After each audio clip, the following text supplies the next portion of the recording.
एक बार एक बहुत बड़ा नेता एक साधु के छोटे से आश्रम में गया। उसने साधु के बारे में बहुत कुछ सुन रखा था, तो उसके मन में आया कि मैं एक बार जाकर देखता हूँ कि लोग उसकी इतनी तारीफ क्यों करते हैं। जब वो उस आश्रम में गया तो वहां पर एक छोटा सा कमरा था, जहाँ पर एक कालीन बिछा हुआ था। वहां पर कुछ लोग नीचे बैठे हुए थे और साधु जी सामने बैठे थे। कुछ सवाल जवाब चल रहा था। वह नेता उस आश्रम में आया और उस नेता के साथ में 4 बॉडीगार्ड भी थे। उसकी यह आदत थी कि जहां पर भी वह जाता था, लोग अपनी जगह से खड़े हो जाते थे और उसकी तरफ देखते थे, हाथ जोड़ते थे और सर झुकाते थे। लेकिन यहाँ पर ऐसा कुछ भी नहीं हुआ। साधु व्यस्त व्यस्त होने के कारण उसकी तरफ देखा तक नहीं। तभी नेता को लगा कि यह मेरी बेइज्जती है और वो इस बात से गुस्सा हो गया। नेता ने थोड़ा गुस्से में साधु की बात को बीच में काटते हुए कहा कि मैं आपसे कुछ बात करना चाहता हूँ। साधु ने उसकी तरफ देखा और बोला, आप थोड़ी देर रुकिए, पहले मैं इनके सवाल का जवाब दे दूं, उसके बाद मैं आपसे बात करता हूँ। तब तक आप अगर चाहें तो बैठ सकते हैं। बस साधु का इतना कहने की देरी थी कि नेता का चेहरा गुस्से से लाल हो गया और उसने अपना सारा गुस्सा उस साधु पर निकाल दिया। अभी वो नेता बहुत तमीज से आप कहकर बात कर रहा था, लेकिन अब वो तू तड़ाक पर उतर आया। नेता ने उस साधु को कहा कि तुझे पता नहीं कि मैं कौन हूँ और तू किससे बात कर रहा है। साधु ने उसकी तरफ देखा और कहा, मुझे इससे कोई फर्क नहीं पड़ता कि आप कौन हैं, लेकिन आप जो कोई भी हैं, अगर आप चाहते हैं कि मैं आपके सवाल का जवाब दूं या आपसे बात करूं, तो आपको कुछ देर रुकना होगा। और साधु के यह कहते ही नेता गुस्से से पागल हो गया और वही सबके सामने चीखने चिल्लाने लग गया, मैं अब तुझे तेरी असली औकात दिखाऊंगा। तूने मुझसे पंगा लेकर ठीक नहीं किया। तुझे पता भी है कि मैं तेरे बारे में क्या सोचता हूँ।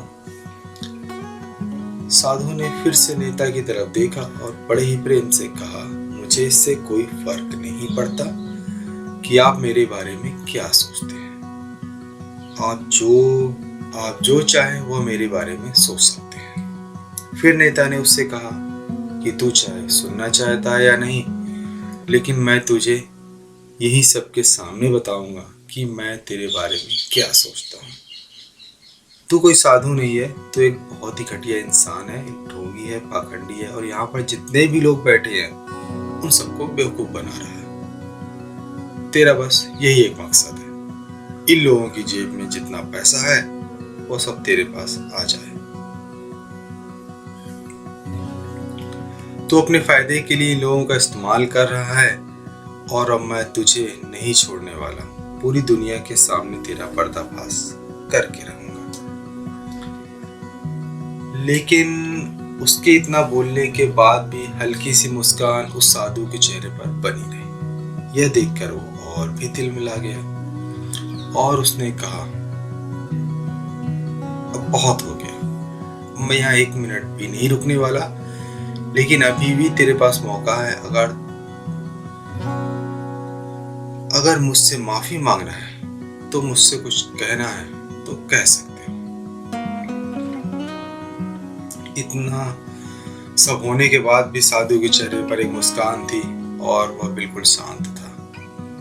और फिर उन्होंने अपनी आंखें बंद करी और फिर साधु ने अपनी आंखें खोली, हाथ जोड़े और कहा, मुझे आपसे कोई गिला शिकवा नहीं है। आपके लिए मेरे मन में कोई गलत ख्याल नहीं है। जो भी मेरे बारे में आपने कहा वो आपकी सोच थी, तो मुझे आप में कोई भी बुराई नजर नहीं आती है। मुझे आप बहुत ही भले इंसान लग रहे हो। और साधु कितना कहते ही नेताजी का दिमाग 7वें आसमान पर पहुंच गया। उनके चेहरे पर एक अजीब सी खुशी थी, क्योंकि उस साधु ने वही कहा जो बाकी सब लोग उस नेता को कहते हैं। और वो खुशी खुशी उस आश्रम से अपने घर की तरफ चला गया, बैठ गया।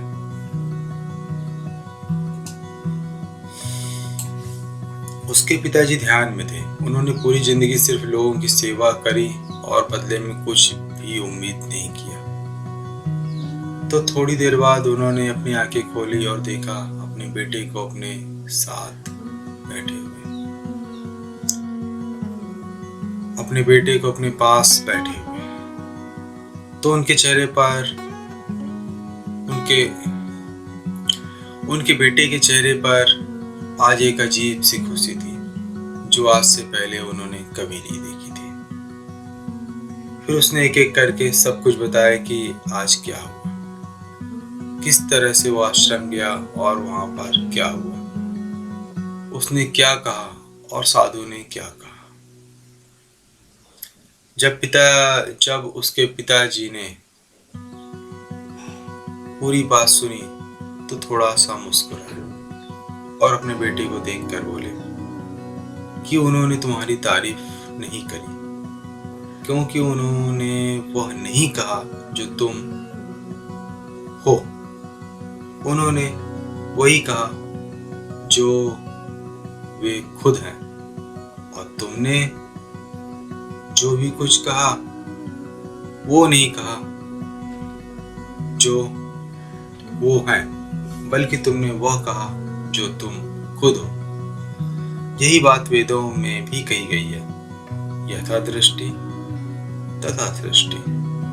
यह दुनिया तुम्हें वैसी नहीं दिखती जैसी है, यह दुनिया वैसी दिखती है जैसी तुम खुद हो। जिसकी नजर जैसी है उसके लिए यह दुनिया वैसी ही है।